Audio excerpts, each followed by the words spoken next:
Buenas tardes a todos los que nos están acompañando hoy. Queremos agradecerles de parte del Laboratorio SIGFRID Centroamérica y Caribe, pues, por unírsenos a este primer simposio virtual HTA en directo, Alcanzando la Meta. Vamos a revisar la agenda del día de hoy, 18 de mayo.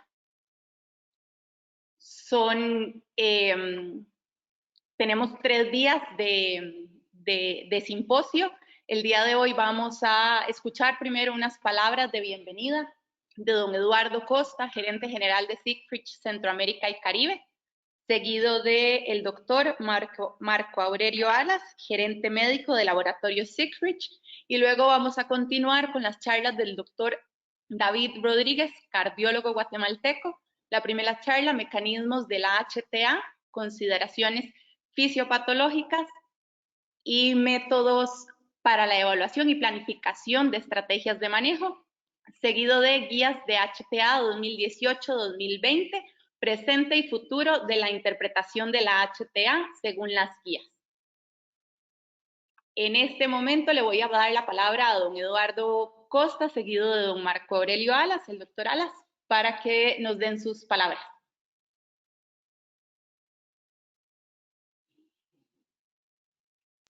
Hola, ¿me escuchan? Bueno, espero que sí. Muy buenas tardes a todos, buenas noches. Doctor Alas, doctor Rodríguez, para mí es un placer compartir con ustedes este panel. Y bueno, buenas noches a todos. Espero que me estén escuchando claramente. Como corresponde, me gustaría primero presentarme. Mi nombre es Eduardo Costa y soy el gerente general para el Laboratorio SIGFRID de Centroamérica y Caribe. Estoy muy contento de estar junto a ustedes en este día tan especial para nosotros en que nos hemos atrevido por medio de esta plataforma a realizar un simposio en el marco del Día Mundial de la Hipertensión, que fue recordado justamente el día de ayer. Me encantaría, si me regalan unos minutos, darles a conocer la historia de la compañía a la que represento y luego, claro, los objetivos que tenemos en esta hermosa región del mundo. Laboratorio SIGFRID pertenece al grupo Roemers Argentina, que hoy por hoy no tiene ninguna relación con lo que ustedes conocieron hace no mucho del laboratorio Roemers. En realidad, ahora se denominan Megalabs y son un grupo que en su momento estuvieron asociados con la familia Roemers, a quien le pertenece el 100% de las acciones del laboratorio SIGFRID a quien representa. En paralelo a la operación que la familia Roemers tenía con Omega Pharma, nuestro grupo corporativo decide formar una operación a lo largo de Latinoamérica. Y es así como nace SIGFRID en el año 2008. Y de ahí para acá ha puesto su sello a lo largo y ancho del continente. Si había una oportunidad gigante que le estábamos viendo de iniciar nuestras operaciones, era justamente el mercado centroamericano y caribeño. En coherencia entonces con ese anhelo, y a finales del año pasado, hemos firmado un acuerdo de colaboración con Novartis Pharma, una de las farmacéuticas más grandes del mundo, como ustedes conocen, quienes vieron con confianza en nosotros la experiencia que tenemos de haber administrado sus marcas en otras latitudes como México, como Argentina y el mismo Ecuador, que es justamente de donde tengo el honor de venir a Guatemala, en donde tenemos nuestra matriz administrativa. Creo que es importante mencionarles que somos un grupo corporativo de 99 años de existencia en el mercado farmacéutico latinoamericano. Tenemos varias plantas de fabricación, alrededor de 6,000 colaboradores y una gama gigante de opciones terapéuticas que muy pronto queremos poner a vuestra consideración y valoración. Creemos fielmente desde nuestros inicios en el sector médico, más aún ahora en estos momentos cuando se presenta de por medio una pandemia que creo que nadie la calculó y hoy es parte de nuestra realidad. Sinceramente, lo digo con total empatía y reconocimiento hacia ustedes, valorando el trabajo que desarrollan con tanta vocación y a la vez pensando en cómo queremos nosotros desde nuestra óptica empatar justamente con esa noble misión en la que se encuentran ahora mismo. Nos orientamos hacia un mundo que seguramente tendrá una nueva forma de ver las cosas, una nueva manera de ver con perspectiva y respeto a la salud por encima de cualquier otra variable. Y tanto ustedes como nosotros somos responsables de hacer que esto funcione. Luego, cuando en el tiempo ya podamos salir, lo haremos como mejores personas. No me cabe duda. Caso contrario, todo este esfuerzo no habrá valido la pena. Auténticamente queremos que cuenten con nosotros. No deseamos cansarlos con tantos eventos digitales que hay en el medio y con tanta reunión que a ratos más bien entorpece con nuestra misión, que es justamente la salud de sus pacientes. Pero sí los vamos a buscar cuando definitivamente tengamos algo bueno y novedoso para contarles y que le genere además valor a su tiempo y a la vida de sus pacientes. ¿A quiénes nos debemos? Nuestro ADN corporativo está junto al médico y en ese sentido queremos que encuentre en Laboratorio Siegfried un renovado concepto con una capacidad de servicio diferenciada y con una cultura organizacional que la vivimos con mucha entereza al servicio de todos ustedes. Los estaremos visitando con nuestros mensajes de salud de la manera en la que ustedes consideren oportuna. Por lo cual agradezco de antemano la posibilidad que nos brindan de llevar a cabo nuestras labores diarias, a ejercer nuestro trabajo de promoción de manera responsable, respetando, claro está, los debidos protocolos que hoy por hoy rigen, con el fin, pues, siempre de mantenernos seguros. El mundo no se ha detenido y al contrario necesita de más cuidados y particularmente cuidados en esos pacientes que cursan por patologías crónicas, que son justamente en donde actúan las moléculas que tenemos en nuestro portafolio. Entonces, que el distanciamiento determine la distancia, valga la redundancia, que le pongamos a nuestras actividades, más no a esa necesidad que tenemos de ser sociales y de compartir. Nuestro lanzamiento como laboratorio, allá por el 2 de marzo de este año, vino acompañada de COVID-19, lo que hizo que nos volvamos más creativos y altamente resilientes. Por eso tengo la confianza que ustedes, junto a nosotros, somos capaces de lograr lo que nos propongamos en conjunto. Vamos a salir de esta situación y nos vamos a levantar una vez y otra vez, las veces que sean necesarias, con optimismo y con un renovado sentido de querer hacer las cosas bien por el desarrollo de la salud. Con estas palabras de apertura, quiero darles la bienvenida a este simposio que hemos elaborado para ustedes con mucho trabajo y empeño, y mi deseo es que lo aprovechen, que sea parte de la actualización que queremos poner a su consideración por medio de nuestro departamento médico. Sin más, mis deseos de entera salud para ustedes y sus familias y el agradecimiento por preferir nuestras terapias y el compromiso de seguir buscando las formas de realizar nuestro trabajo siempre a su servicio. Reitero, soy Eduardo Costa, represento al Laboratorio Siegfried en Centroamérica y Caribe y vinimos para quedarnos. Buenas noches a todos y a quienes organizaron este exclusivo evento. Muchísimas gracias, don Eduardo. Seguimos dándole la palabra al doctor Marco Aurelio Ala, gerente médico de Laboratorios Siegfried. Muy buenas noches, muchas gracias a todos por acompañarnos, muchas gracias Eduardo por tus palabras, muchas gracias a todos y cada uno de los panelistas que nos van a acompañar en este magno evento. De manera muy especial, nosotros como Laboratorio Siegfried, conscientes de lo que significa esta patología de la hipertensión arterial y conscientes de que no es solo de recordarla un solo día, como recién la acabamos de recordar, tenemos a bien varias actividades durante el transcurso de todo este mes que estaremos realizando con nuestros representantes médicos, nuestros gerentes de distritos en los diferentes países para acompañarlos y estar juntos recordando la importancia de un adecuado diagnóstico, de un adecuado tratamiento, de una adecuada modificación del estilo de vida, que son los pilares para el tratamiento de la hipertensión arterial. Hoy quiero comenzar este magno evento presentando al doctor David Rodríguez, nuestro primer panelista. Él es doctor en cardiología, es médico graduado de la Cleveland Clinic Foundation en Ohio, Estados Unidos. Es profesor invitado para el programa de externado de medicina interna de forma permanente. Es profesor de la Universidad Francisco Marroquín Es profesor invitado también del posgrado de Medicina Interna y coordinador del módulo de Cardiología, siempre en la Facultad de Medicina de la Universidad Francisco Marroquín. Ha sido miembro del Advisory Board, así como asesor médico de diferentes casas farmacéuticas. Fue investigador principal del estudio CLCZ de Novartis. Actualmente se desempeña como jefe del Departamento de Cardiología del Hospital Herrera Yerandi y el Hospital Universitario de Esperanza de la ciudad de Guatemala. Es gobernador del capítulo de Centroamérica para el American College de Cardiología, así como ha sido participante en diferentes estudios clínicos. Así que sin más, por favor, démosle la bienvenida al doctor David Rodríguez. Doctor, Muchas gracias. Doctor, en este momento voy a cederle el modo de presentación para que por favor le dé a aceptar para que todos los participantes puedan empezar a ver su pantalla.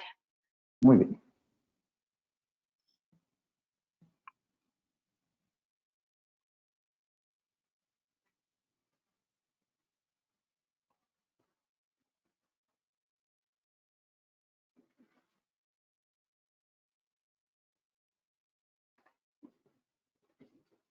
Adelante, por favor, doctor. Muchas gracias. Les agradezco mucho esta oportunidad que tengo de dirigirme a ustedes, sobre todo en estos formatos que nos han permitido llegar a más personas y poder compartir con más colegas durante esta época tan inusual como ha sido la pandemia. El primer tema que voy a tratar es un tema extremadamente interesante. Cada vez que uno lo revisa, aprende de nuevo.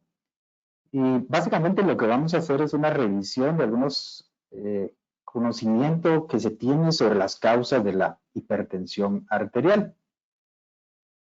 Para entrar en materia, primero tenemos que definir qué es la presión arterial y ahí nos hacemos la pregunta, ¿qué hay detrás de la presión arterial? Como ustedes pueden observar acá, la presión arterial que nosotros medimos está compuesta de dos variables que regularmente no podemos medir externamente, que es el gasto cardíaco y la resistencia vascular sistémica. Estos factores son muy importantes porque nos van a dar el sentido de las intervenciones y los diferentes mecanismos que existen de generación de la hipertensión. Acá podemos ver un despliegue de estas dos variables. Detrás de lo que llamamos el gasto cardíaco se encuentra el volumen sistólico, o sea, el volumen de sangre que sale por latido, y la frecuencia cardíaca. Y detrás de esta variable de volumen sistólico tenemos dos variables adicionales, que es el tamaño del ventrículo, el tamaño del sistema vascular, y también la contractibilidad miocárdica. Aquí estamos hablando del sistema venoso, cuánta sangre retorna y llena al ventrículo, y la fuerza de contracción nos produce un gasto cardíaco, que es una de las variables fisiológicas que el cuerpo humano tiene para mantener la presión arterial. Y la frecuencia cardíaca multiplicado por el volumen sistólico nos da el gasto cardíaco. La resistencia vascular periférica es otra variable que no podemos medir regularmente, pero que está presente como parte de la presión arterial y está compuesta por la estructura vascular, la tubería, y la función de ese sistema de tubería que es el sistema vascular. Acá vemos cómo a través del tiempo estas variables, una de ellas que es el gasto cardíaco, va variando conforme al tiempo y podemos ver que un paciente con la edad, a través del tiempo, el gasto cardíaco va disminuyendo. Hay muchas razones para esto. Una de ellas es que el ventrículo se vuelve más rígido con la edad, entonces se llena menos y por lo tanto expulsa menos sangre por cada latido. Por otro lado, también tenemos otras variables acá como el riñón, donde vemos en la curva del lado izquierdo un paciente normotenso que se le da una carga de sodio X y va a excretar sodio en la orina para mantener su presión arterial estable. Sin embargo, ese mecanismo está alterado en muchos de los pacientes hipertensos y es parte de las variables que vamos a estar revisando más adelante. Uno de los principios o historia natural de la enfermedad es que los pacientes regularmente con hipertensión inicialmente empiezan con elevaciones de la presión ocasional hasta que queda permanentemente establecida esa hipertensión, y esa es una característica que a veces tiende a confundirnos cuando ustedes ya tendrán en su clínica pacientes que tienen lo que algunos le llaman hipertensión reactiva, o el mismo paciente con hipertensión de bata blanca. Son esos pacientes que tienen elevaciones abruptas de la presión arterial, ya de por sí detrás de eso nos está diciendo que tienen un mecanismo excesivo de regulación del sistema de control de la presión arterial.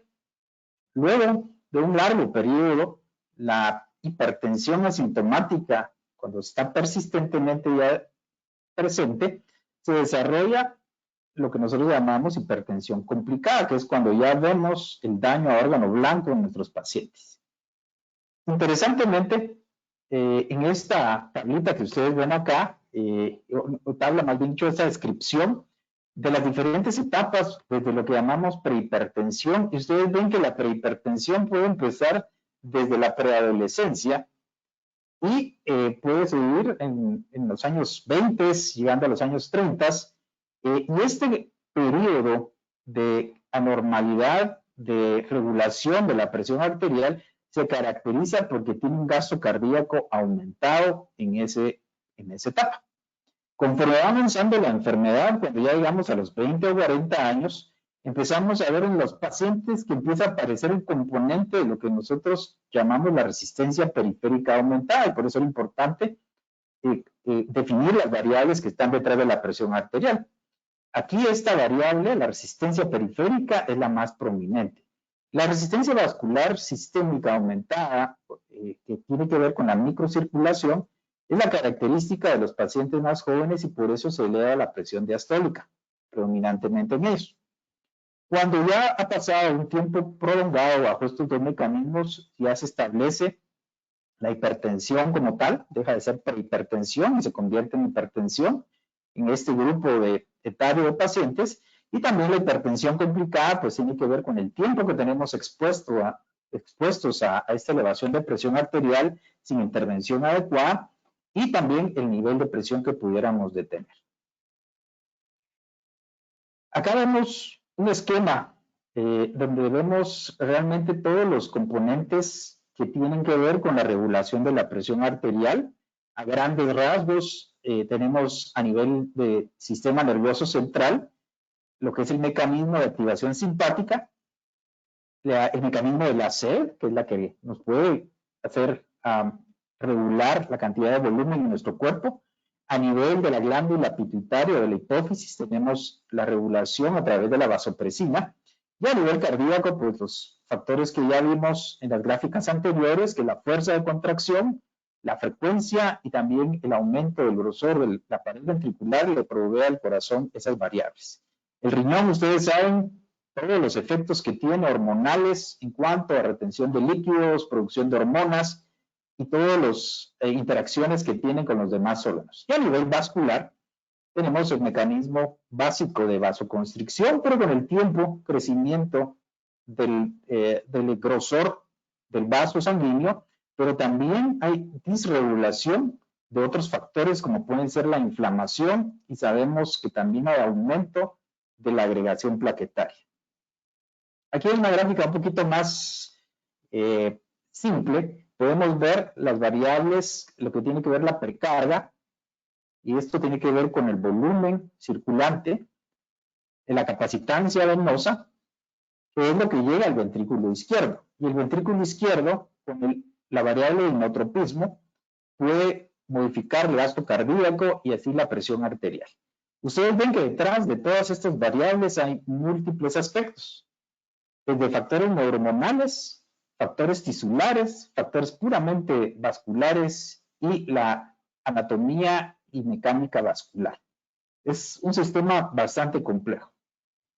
Entonces, en cuanto a la etiología de la hipertensión arterial, lo que nosotros ya conocemos o entendemos en la actualidad es que en esencia es multifactorial. No hay un solo factor que defina el aparecimiento de la hipertensión.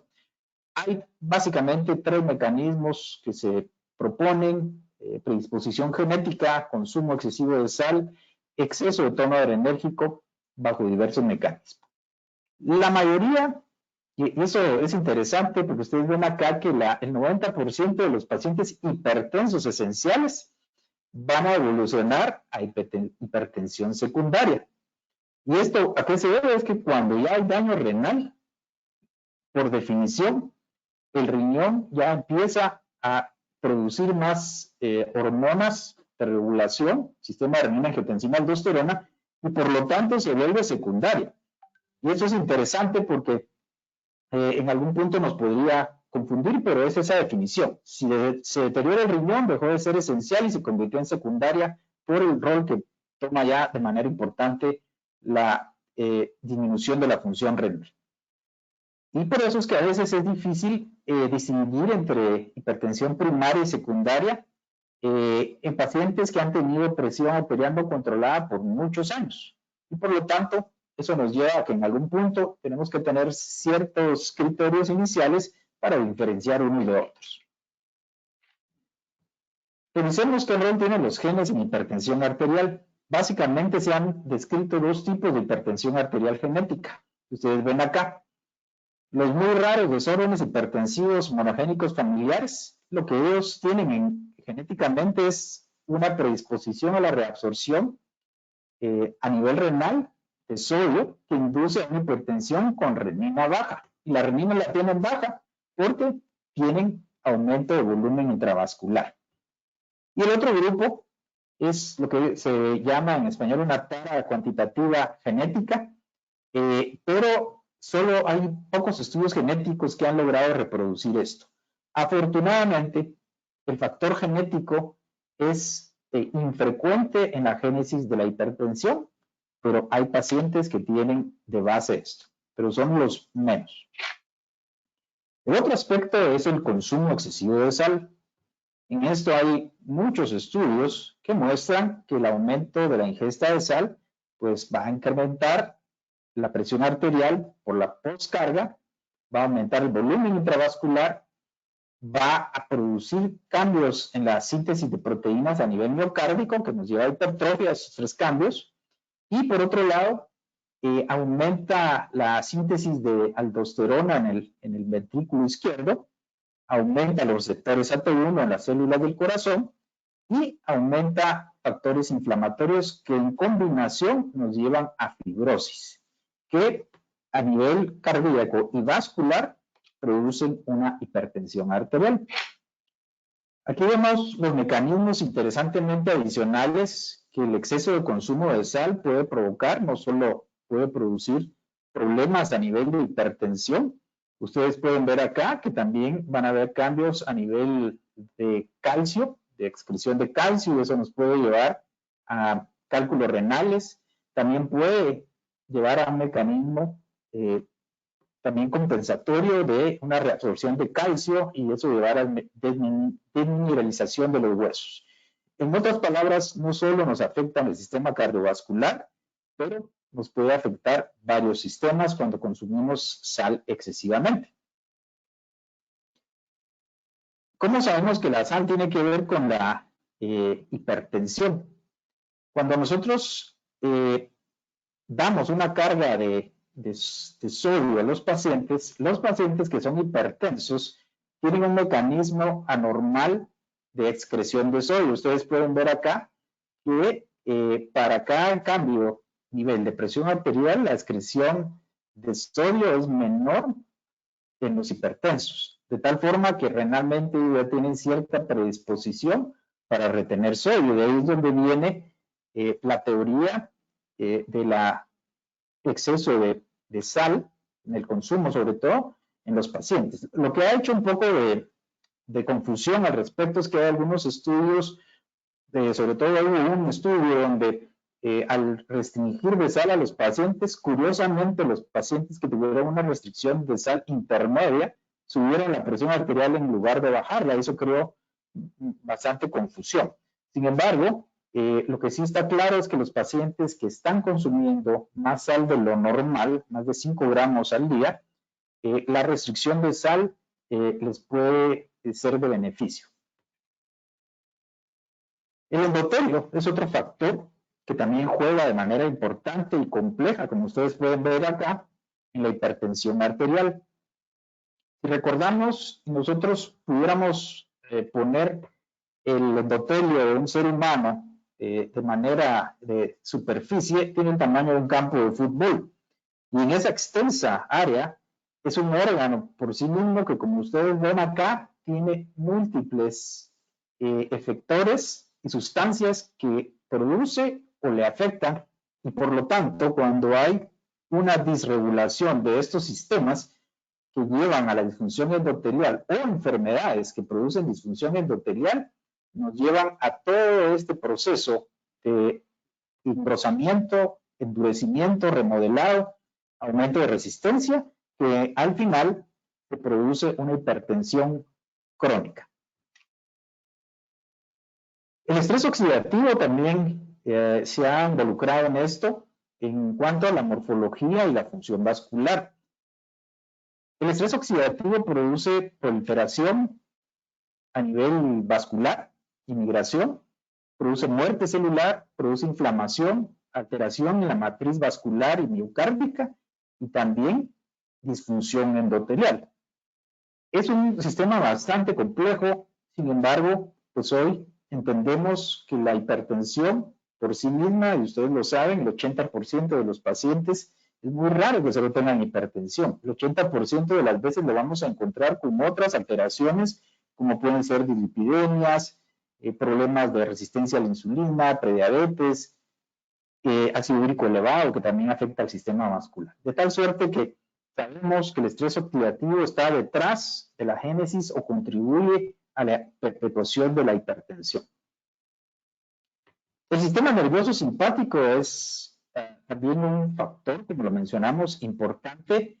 Y acá vemos un estudio que se hizo hace algunos años, donde se mide la reactividad del nervio a nivel del brazo en cuanto a la actividad adrenérgica. Y lo que vemos, son pacientes normotensos, y los pacientes tanto que presentan hipertensión de bata blanca en clínica como prehipertensión, que son estos dos de acá, tienen alteraciones en esas mediciones, lo que nos indica que tienen un sistema nervioso simpático hiperactivo. Y aunque todavía no tienen hipertensión crónica, cuando los comparamos con pacientes que ya desarrollaron hipertensión, tienen patrones muy similares. Por lo tanto, eso refuerza el hecho de que el sistema nervioso simpático está normalmente regulado en los pacientes, incluso mucho antes de que nosotros tengamos ya floridamente un paciente hipertenso. Por otro lado, algo muy interesante es el tema de los linfocitos e hipertensión arterial.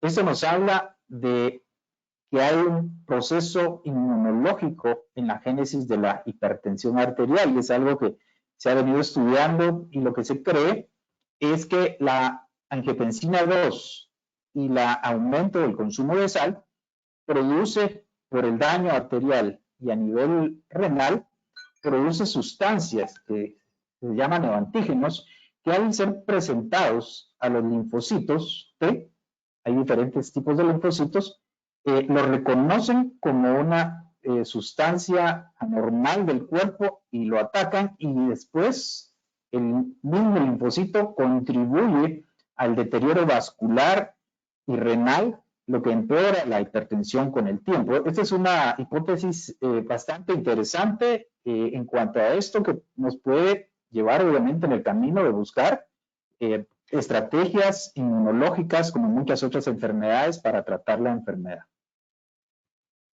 Aquí ustedes pueden ver lo complejo de este sistema. No voy a entrar en detalles, solo aquí está ya de una manera disgregada toda la cantidad de células T que participan en la hipertensión y todas las sustancias inflamatorias como las interleucinas que tienen que ver en la génesis de la hipertensión. Y esas son reacciones que ocurren cuando hay cambios iniciales en los órganos por la exposición a la sal y la angiotensina 2. Acá vemos que estos linfocitos, interesantemente, no solo afectan al riñón, sino afectan otros órganos, también a nivel cardíaco, cerebral y las grandes arterias, las arterias de resistencia. El proceso inflamatorio también les provoca daño con el tiempo. Y eso explica el por qué.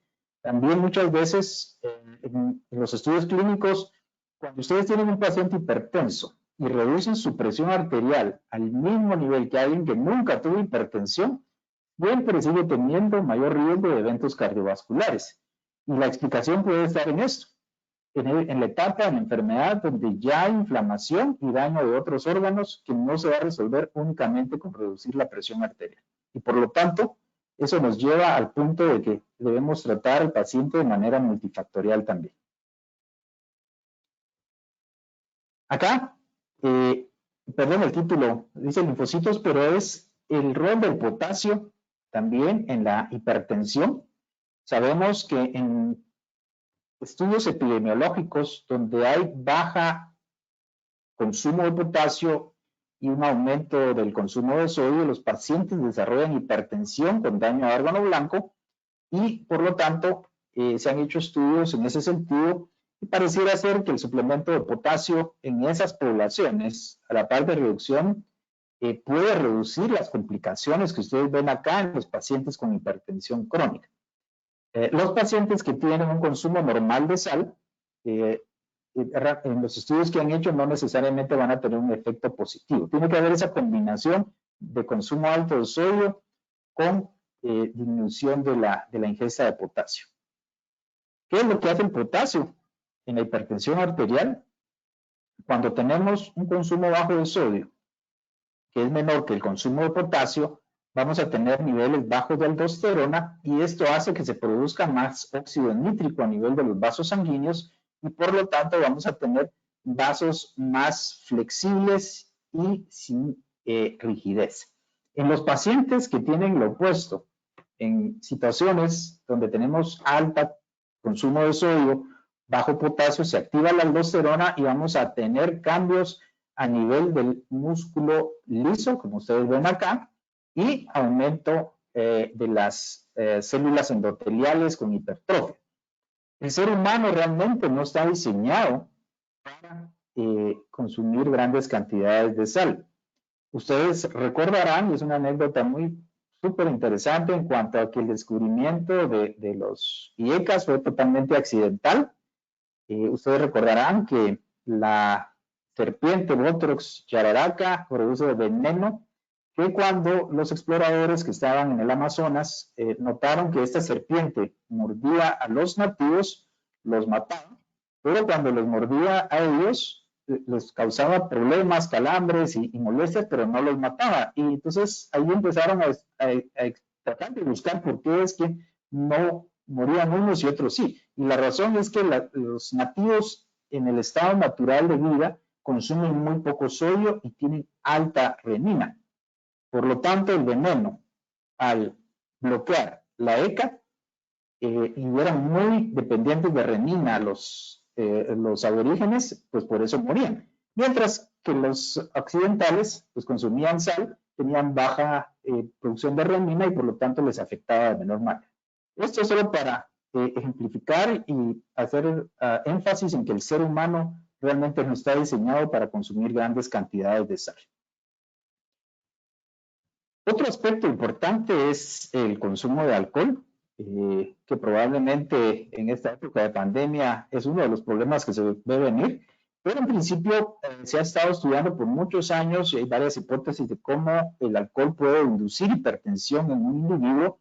Hay múltiples efectos que el alcohol tiene a nivel fisiológico y el que predomina pues evidentemente es el sistema nervioso simpático, que al final la activación crónica de esto produce también activación de la angiotensina 2, etcétera. Y en estos pacientes que consumen grandes cantidades de alcohol, es donde se viene a producir la hipertensión. Ustedes saben que el consumo bajo de alcohol puede ser incluso beneficioso desde el punto de vista del aspecto cardiovascular, pero el exceso puede producir hipertensión por todos los mecanismos que ustedes ven acá. La obesidad también es un factor que produce hipertensión arterial por diversos mecanismos, por la falta de actividad física, pero en sí mismo la obesidad produce, hoy sabemos, un tipo de adipocito que en algunos pacientes producen factores inflamatorios y producen angiotensinógeno, que al final en este sistema de inflamación con aumento de neurohormonal puede llegar a producir hipertensión por los mismos mecanismos que ya estaban descritos con anterioridad. Para ir finalizando, los factores de riesgo que hemos revisado, algunos los dejé a propósito afuera, solo para hacer breve mención de ellos. Por ejemplo, el consumo de calcio y magnesio, los estudios han sido bastante contradictorios y no hay un consenso claro de que el suplemento de calcio y magnesio en general en la población, habrá pacientes muy específicos donde hay bajo consumo de calcio, por ejemplo, donde sí se puede ver que hay un beneficio en prevención de hipertensión. El fumar, ustedes saben, que produce rigidez arterial y el estrés crónico pues activa los sistemas ya descritos, cortisol, sistema nervioso simpático, que al final se puede perpetuar y provocarnos un problema de hipertensión crónica. Al final quiero dejar dos imágenes con ustedes en esta breve revisión a vista de pájaro de un tema bastante complejo, pero lo que conocemos en la actualidad, lo que hay debajo de la presión arterial, como ya hablamos, es el volumen sistólico y la frecuencia cardíaca que está básicamente manejada por la norepinefrina, y atrás de ahí está el sistema nervioso simpático, y la angiotensina 2, que también interactúa con la norepinefrina a nivel cardíaco para aumentar estos dos variables y elevar la presión arterial. Y detrás de esto, pues está el sistema de renina-angiotensina-aldosterona. La angiotensina 2 por sí misma produce, como ustedes saben, los receptores AT1 produce vasoconstricción, en los receptores AT2 produce exactamente lo opuesto, disminuye la vasoconstricción y la apoptosis, y junto con la norepinefrina, la perpetuidad de este sistema multiplicado en los dos sistemas es lo que nos lleva a una hipertensión. Y hay una variable adicional que empezamos a entender hasta no hace mucho, y es que también la hiperinsulinemia, la resistencia a la insulina, produce por sí misma aumento de resistencia periférica y activación del sistema nervioso simpático, que también va a impactar en los dos mecanismos de mantenimiento de la presión elevada. Entonces es importante al final, porque esto nos va a ayudar a entender la enfermedad como un proceso o un problema que tiene múltiples factores. Todos estos factores involucrados, la variable que nosotros podemos medir, y lo que entendemos que hay detrás de ellas y donde podemos intervenir, y todos los factores donde incluso se vuelve más complejo porque ya hay factores sociales, genéticos, etcétera, que nos pueden llevar a desarrollar la enfermedad como la conocemos. Así que esta fue una breve revisión, espero no haberlos aturdido, traté de hacerlo de una manera que recordemos que hay múltiples factores, algunos de ellos apenas los estamos empezando a entender, y esto hace que sea una enfermedad que es fascinante porque la padece más del 25% de la población. Me voy a detener acá. Buenas noches, doctor. Tenemos una consulta del doctor José Gómez de República Dominicana y dice, sí. ¿Cuándo inicia el tratamiento antihipertensivo? ¿Son Excelente. ¿Son los ARA2 una mejor opción de tratamiento frente a los IECAS?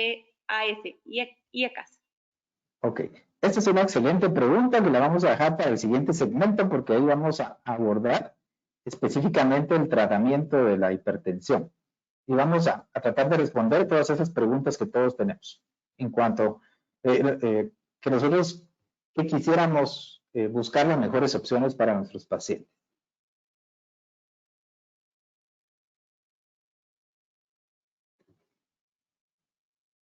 Perfecto, adelante, doctor.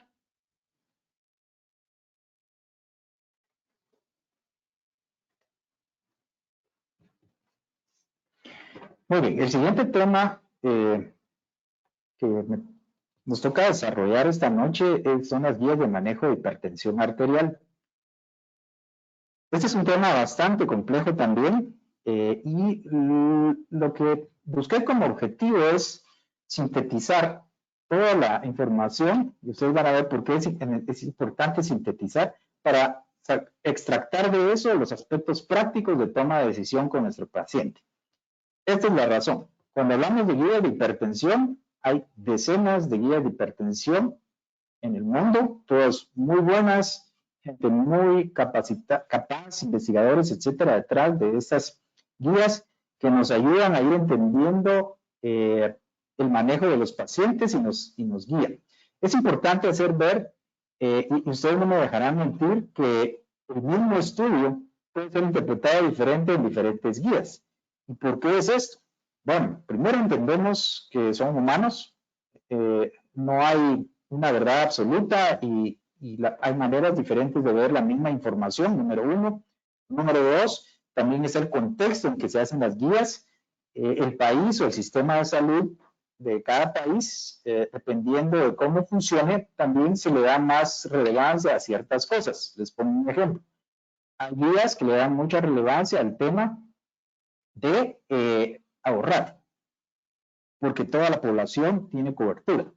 Entonces, no necesariamente un estudio impactante va a ser tomado con la misma fuerza, porque implementarlo en ese país en particular implica un gasto adicional para el sistema de salud que no se puede necesariamente sustentar. Entonces, no solo hay ciencia detrás de esto, sino también hay cuestiones de estructuras de sistemas de salud para la población. Bueno, dicho esto, vamos a ir a la parte práctica. Siempre recordar que las guías de manejo no son recetas de cocina. Y esto es importante recordarlo porque nosotros, todos los que estamos acá en esta reunión, manejamos pacientes individuales. Y ustedes no me dejarán mentir, pero la mayor parte del tiempo, nuestros pacientes no coinciden perfectamente en los perfiles de pacientes de los estudios clínicos y de las guías. Y es ahí donde tenemos que dejar de seguir una receta de cocina, analizar individualmente y usar la información que tenemos a la mano, y es parte de lo que vamos a tratar de dejar en sus mentes. Hay algunas preguntas que les quedarán en sus mentes sin respuesta y espero que no duerman hoy en la noche pensando en ellas. Muy bien, algunos puntos prácticos que nos parecen extremadamente básicos, pero son muy importantes y a veces no se cumplen. Para medir la presión arterial, que ya vimos qué variables lo componen, siempre dándolo en ambos brazos. Y sobre todo, si ya el paciente está tratado, tenemos que hacerlo sentado y parado. El esfigmomanómetro de brazo es una pregunta común de los pacientes. Muchos van a la farmacia y compran por su cuenta la muñeca. La muñeca es inexacto. Es importante que para tomar decisiones clínicas usemos un esfigmomanómetro de brazo con algunas características que más adelante vamos a ver. La presión arterial es una variable continua. Ustedes pueden ver acá lo que representa las variaciones de la presión arterial del mismo paciente en diferentes épocas del año, en diferentes horas del día, y nosotros muchas veces vamos a tomar una decisión definitiva para el paciente que lo va a afectar el resto de su vida con una medición que hicimos en algún momento del día. Evidentemente, regularmente lo hacemos con el paciente en la oficina y el paciente despierto. Pero entendamos que las herramientas que tenemos para tomar las decisiones pueden también tener limitaciones. Muchos factores afectan la presión arterial. Ustedes pueden ver acá las grandes variables. Hay países donde se vuelve más crítico esto. Nosotros, probablemente Centroamérica y el Caribe no es tan crítico, pero si hay exceso de frío, eleva la presión arterial, por ejemplo.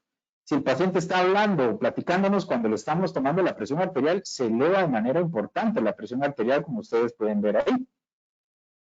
Un error común es tomar decisiones sobre la presión arterial de presiones basadas con el paciente acostado. Básicamente, el paciente acostado va a tener una reducción en la presión diastólica en la presión sistólica aumenta 3 milímetros y acostado va a tener, cuando se sienta, el paciente tendría una reducción de 2 a 5 milímetros. Entonces, tomar la decisión de presión, paciente hospitalizado, acostado, no necesariamente es lo mejor. La posición del brazo es importante. El no darle soporte adecuado también eleva la presión arterial. Y algo que a veces nos pasa en instituciones donde nos toca trabajar y no nos podemos dar el lujo de pedir brazaletes de tamaño diferente. Pero si el brazalete es muy pequeño, sabemos que puede incrementar las lecturas de presión diastólica. Y, por supuesto, la variable más importante, y van a ver un par de estudios muy interesantes ahí, que es el que toma la presión arterial y cómo también tiene sus vallas o sus inclinaciones. Por ejemplo, cuando viene bajando la presión, hay quienes usan números pares para decir, está en 182.92 y otro podría decir está en 181.91 porque decidió usar un sistema binario 1 y el otro decidió usar un sistema impar. Entonces, también a veces esto hace que haya una gran variabilidad en la medición de la presión arterial. Estos aspectos los estamos tratando porque cuando vamos a aplicar algunos elementos en las guías, no nos olvidemos que para aplicar ese conocimiento debemos hacerlo en un paciente que ha tenido una medición apropiada de la presión arterial, para no fallar. Bueno, entonces, ¿cómo la diagnosticamos? Ya hablamos un poco de los factores. Ya hablamos de preparar al paciente adecuadamente. Una cosa importante es las mediciones promedio. Algo que se nos olvida muchas veces es darle al propio paciente las mediciones. Eso es algo que se recomienda en las guías americanas y es que el paciente debe conocer sus lecturas de presión arterial, hacerlo partícipe del manejo de su hipertensión. Hay otros aspectos que tenemos que tomar en cuenta y bueno, dependiendo del área geográfica o de la institución, si es privada o pública, pero a veces podemos tener acceso, por ejemplo, al monitoreo ambulatorio de presión arterial, que tiene sus ventajas. Por ejemplo, cuando tenemos un paciente con hipertensión de bata blanca o un paciente con hipertensión enmascarada, que son los pacientes que tienen la presión normal en el consultorio y en la casa la tienen elevada, y pues tiene muchas ventajas al momento. El tema es el costo, y no siempre lo tenemos disponible. Y el otro, que también ya cuando uno lleva varios años en la práctica, hay pacientes que no lo toleran. Y uno se lleva la sorpresa de que, por ejemplo, tiene un patrón non-dipo, es decir, estuvo con la presión alta en la madrugada, y uno dice, wow, tal vez tiene apnea del sueño, etcétera. Y cuando uno habla con el paciente, resulta que no durmió porque no lo dejó dormir el aparato. Y entonces tenemos igual que no a todo le podemos tomar como quisiéramos la presión ambulatoria sistémica. La presión en casa nos puede ayudar en estos dos grupos de pacientes de bata blanca y mascarados. Es barato y casi toda la gente hoy, más de algún familiar tiene o ellos mismos le dicen a uno, doctor, yo quiero comprarme aparato de presión y lo tienen en casa. Entonces es una herramienta que podemos tener a nuestra disposición. Regularmente el paciente, en teoría, debería estar más tranquilo en casa.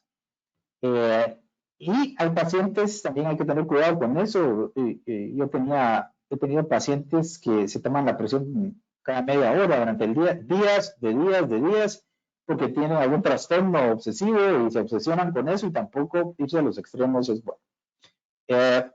Las ventajas que tiene este sistema es que bueno, evidentemente solo se puede tomar presión estática en el momento en que el paciente está ahí.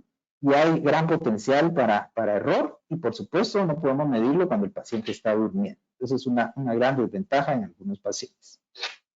Bueno, miren, este es un estudio bien interesante que se hizo en Inglaterra, donde el mismo paciente, el mismo equipo, etcétera, se hizo análisis en diferentes centros de las lecturas de presión arterial en enfermera, hecha por la enfermera o hecha por el médico.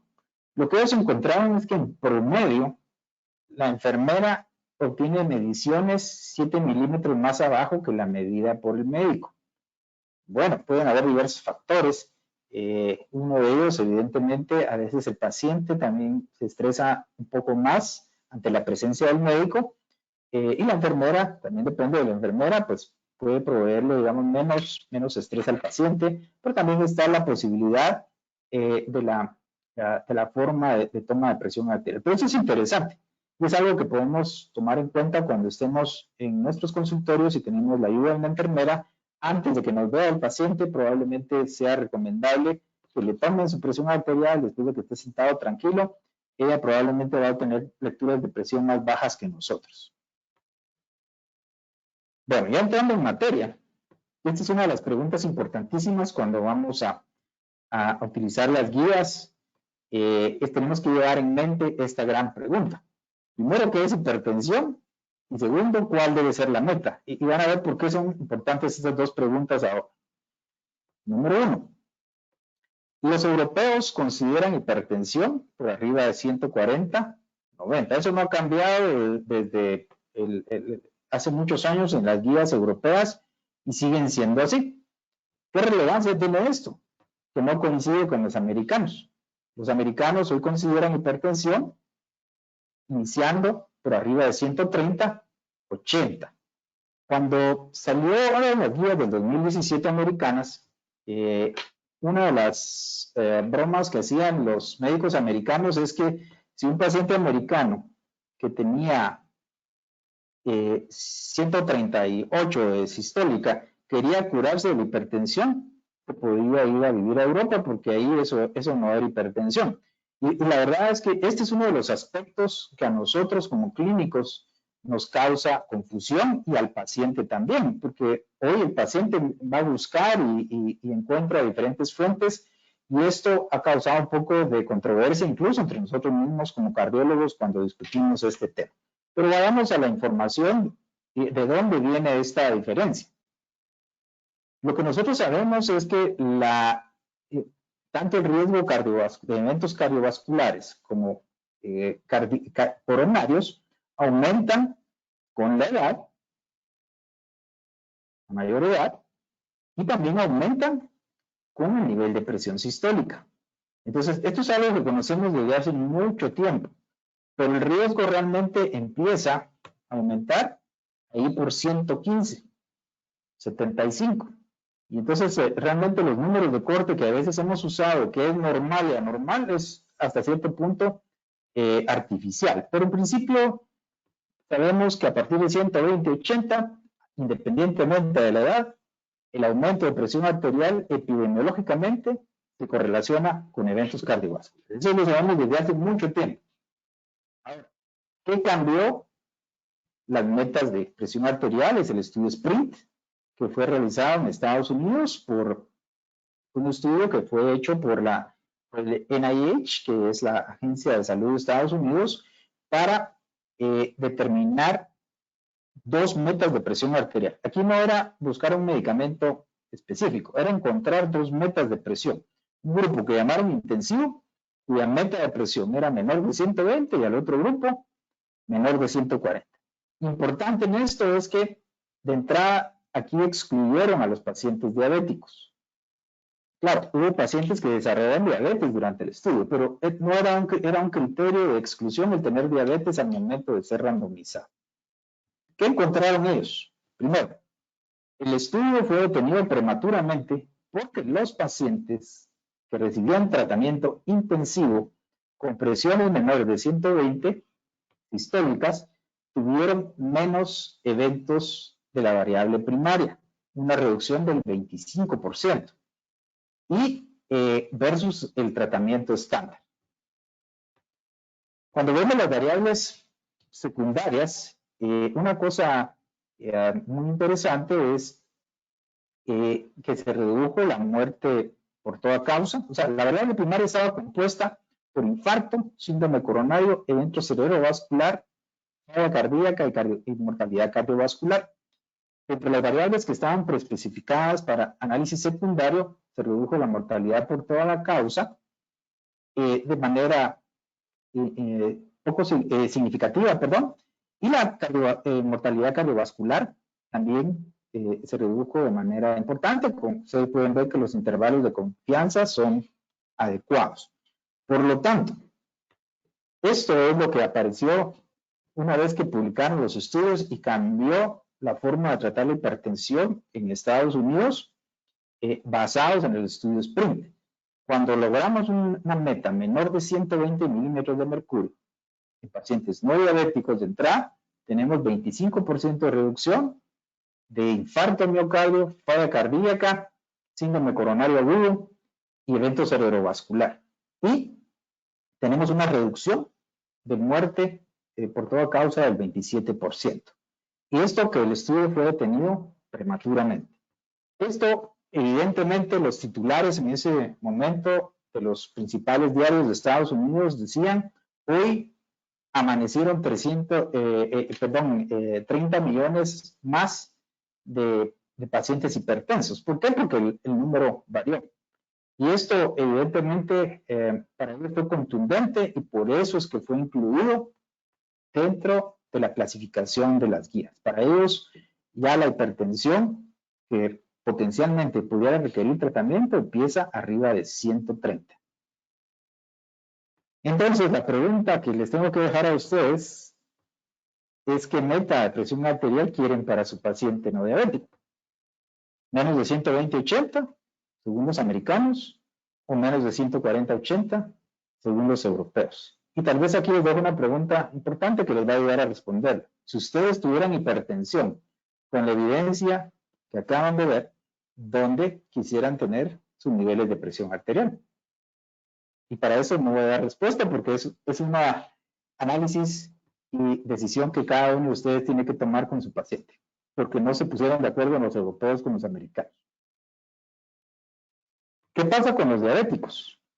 Del estudio ACCORD, es un estudio también que se hizo hace algunos años, 2007, es un estudio que, dentro de otros aspectos, en pacientes diabéticos, evaluaba el tratamiento intensivo de la presión arterial en dos estratos de hemoglobina glicosilada: tratamiento intensivo de glicemia y tratamiento estándar, no intensivo, que llamaban ellos.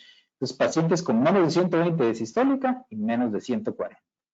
Aparte de que estudiaron otras cosas de lípidos, pero nos vamos a enfocar en presión arterial. ¿Qué encontraron ellos? Es que en general no hubo ningún beneficio, excepto en lo que era de esperarse, evento cerebrovascular. Tuvieron menos eventos cerebrovasculares, es una de las variables que más impacta la reducción de presión arterial, pero ahí no impactó ninguna de las otras variables que se buscaban. Más bien, un aumento de algunos eventos como hipotensión y eventos isquémicos en algunos pacientes. Entonces, en ese entonces, cuando salió el estudio, se dijo: bueno, al paciente diabético no le conviene ir por debajo de 120. Bueno, pero entonces, 130, 132, eso nadie lo pudo responder en ese momento.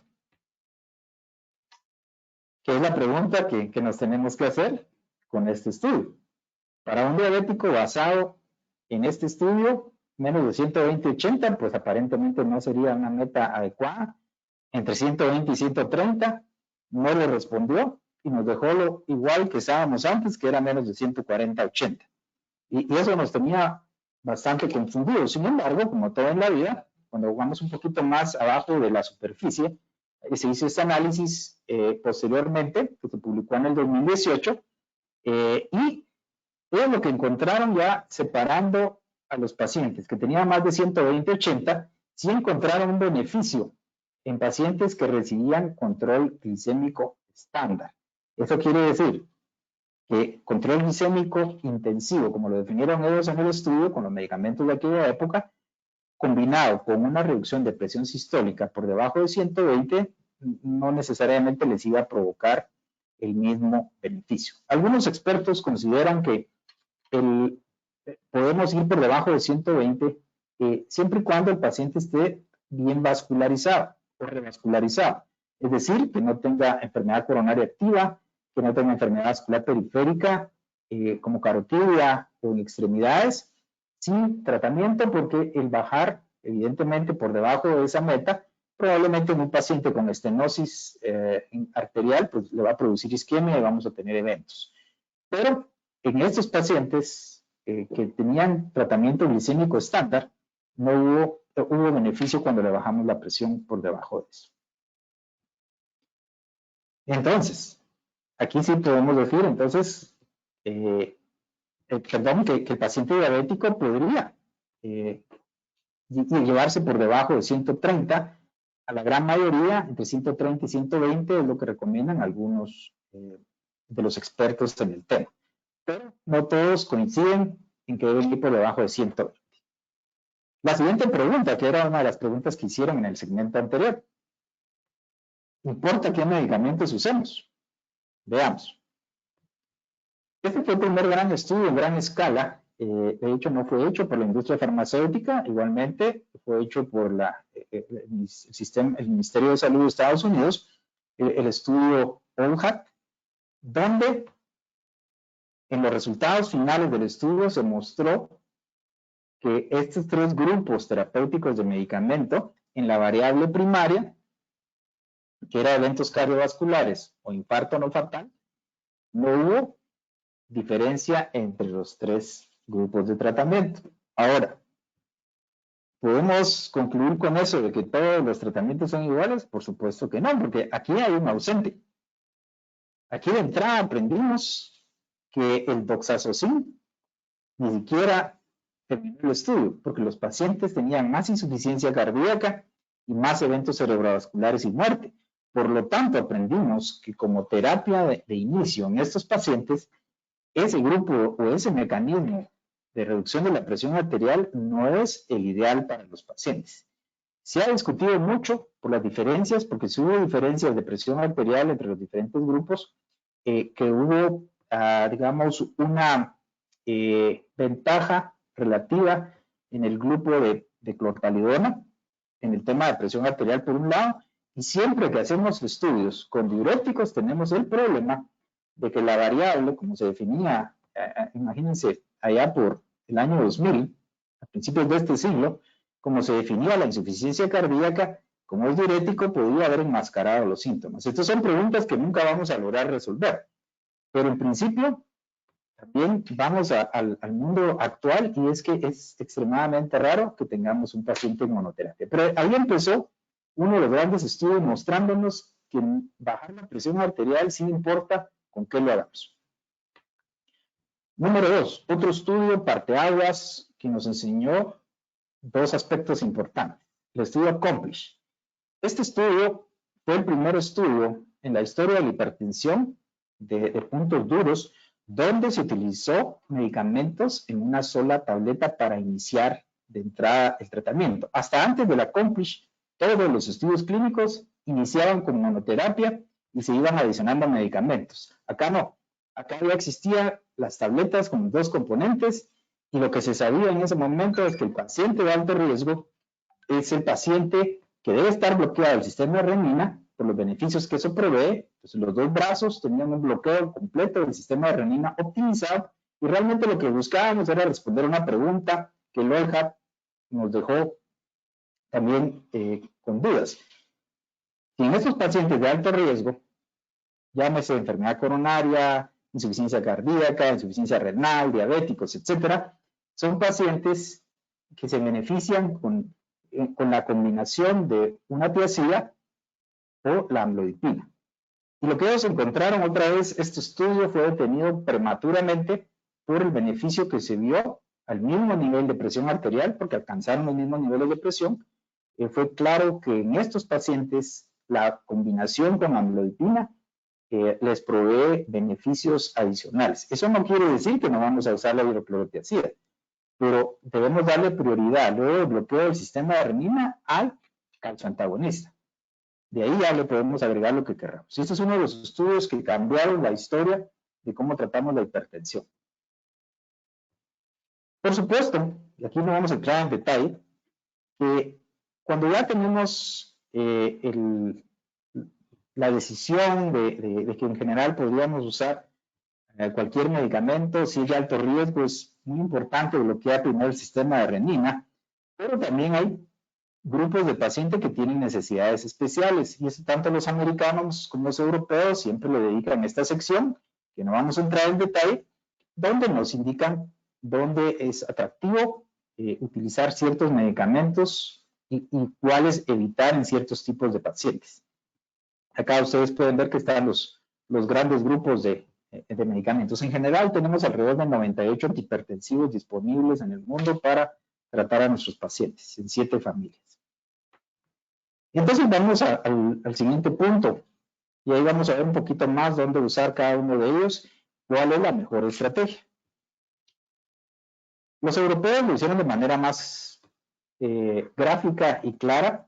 Los americanos no le dan preferencia a ningún medicamento, pero en general, con lo que hemos aprendido de los mecanismos de la hipertensión y cómo se comporta la enfermedad, sobre todo en los pacientes de alto riesgo, si no responden a la primera dosis de tratamiento, no les va bien en los siguientes 5 años, es lo que aprendimos en el estudio Value. Los europeos y los americanos recomiendan el uso de terapias duales y vean que este es un cambio muy importante. Antes era una rareza esto, hoy es un estándar, en una sola tableta. Ya sea un IECA o un ARA2, con el calcio antagonista o diurético que les guste, y si tiene necesidades especiales, pues ustedes ya saben con cuál le va mejor. Y únicamente se podría considerar monoterapia en los pacientes de una hipertensión leve o pacientes frágiles o mayores de 80 años. Esa sería la excepción a la regla. Es por eso que hoy por hoy la gran mayoría de pacientes debieran ser iniciados con terapia combinada. La terapia triple, pues sabemos que básicamente estos son los componentes con los que podemos disponer. Es el paso 2. No debemos empezar terapia triple como paso 1, porque no le damos tiempo al sistema de regulación fisiológica del paciente a regularse. Es decir, si tenemos un paciente con hipertensión severa, no nos asustemos y le vamos a entrar de una vez con terapia triple. No. En todo caso, hay esquemas dependiendo del medicamento que ustedes elijan, pero podrían empezar terapia combinada por 1 semana y si lo toleró bien, entonces ya pueden pasar a terapia triple si todavía no se han controlado. Y de ahí, pues ya viene la combinación con otros medicamentos, incluyendo la hipertensión resistente, donde el uso de espironolactona nos puede ayudar. En un momento vamos a ver en dónde podemos usar los demás medicamentos. Este es el esquema central, universal, del uso de los medicamentos. Pero hay pacientes con necesidades especiales. Aquí tenemos a los pacientes con enfermedad coronaria. Aquí básicamente la única diferencia es que se le da prioridad a los beta bloqueadores o adicionalmente a los beta bloqueadores, pero de ahí sigue siendo válido todo lo demás. Entonces recordemos, enfermedad coronaria, beta bloqueador es una de las opciones que tenemos en estos pacientes. También los pacientes con insuficiencia renal crónica tienen necesidades especiales. Ahí podemos seguir usando un IECA, un ARA2, siempre y cuando no estén con enfermedad renal avanzada. El calcio antagonista, sobre todo la amlodipina, es muy versátil en ese sentido.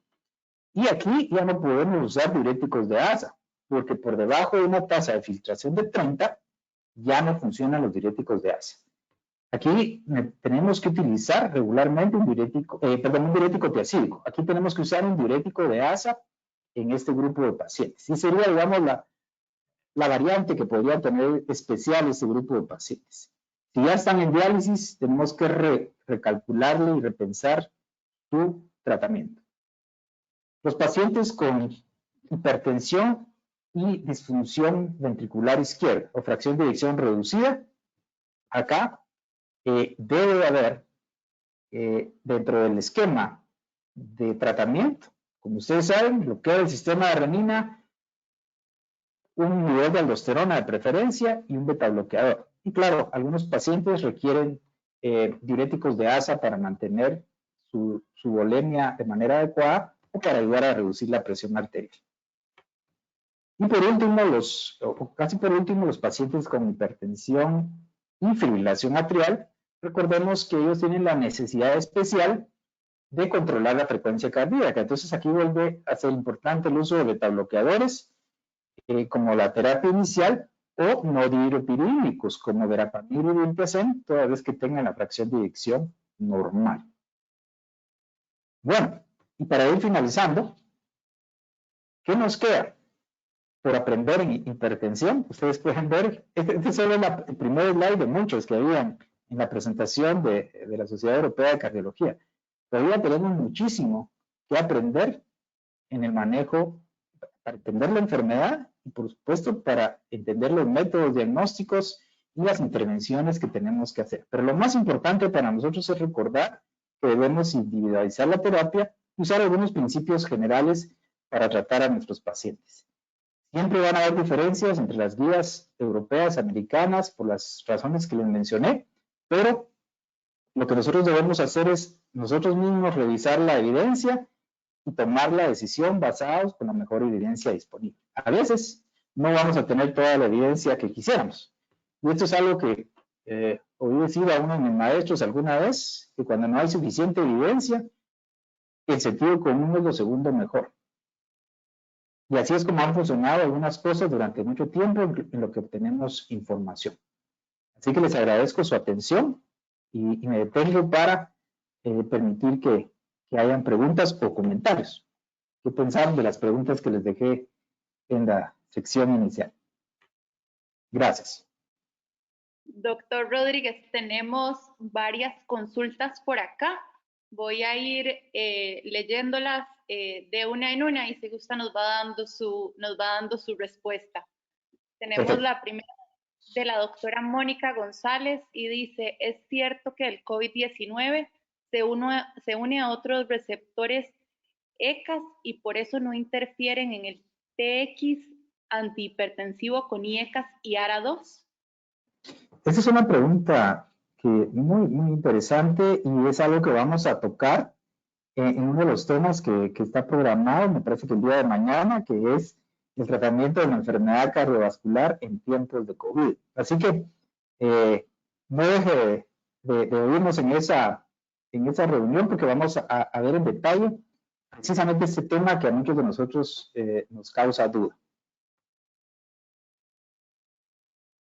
Perfecto, tenemos otra por acá del doctor Francisco Benavides. Dice, muy buenas noches. ¿Qué opinión le merecen el ramipril y el perindropil en el tratamiento de la HTA versus ARA2 como Telmi y Olmesatran?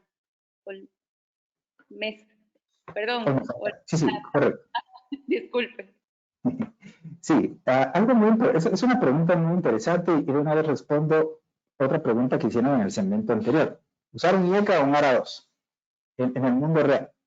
En realidad, cuando vemos la evidencia acumulada en cuanto a los estudios de beneficio cardiovascular y protección cardiovascular en nuestros pacientes, es muy similar el beneficio que podemos obtener cuando usamos bloqueo del sistema de renina-angiotensina-aldosterona con IECA,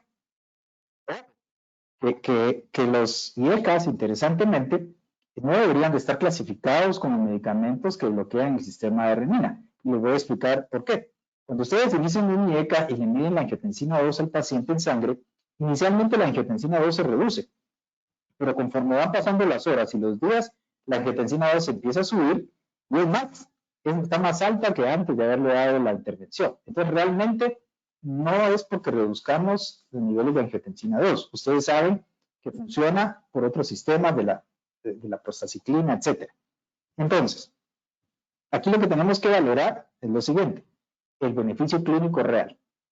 Y ahí voy a por un lado y por el otro, la tolerabilidad. Si hablamos de beneficio clínico, es muy similar entre los dos grupos de tratamiento terapéuticos y los ponemos a todos en un costal.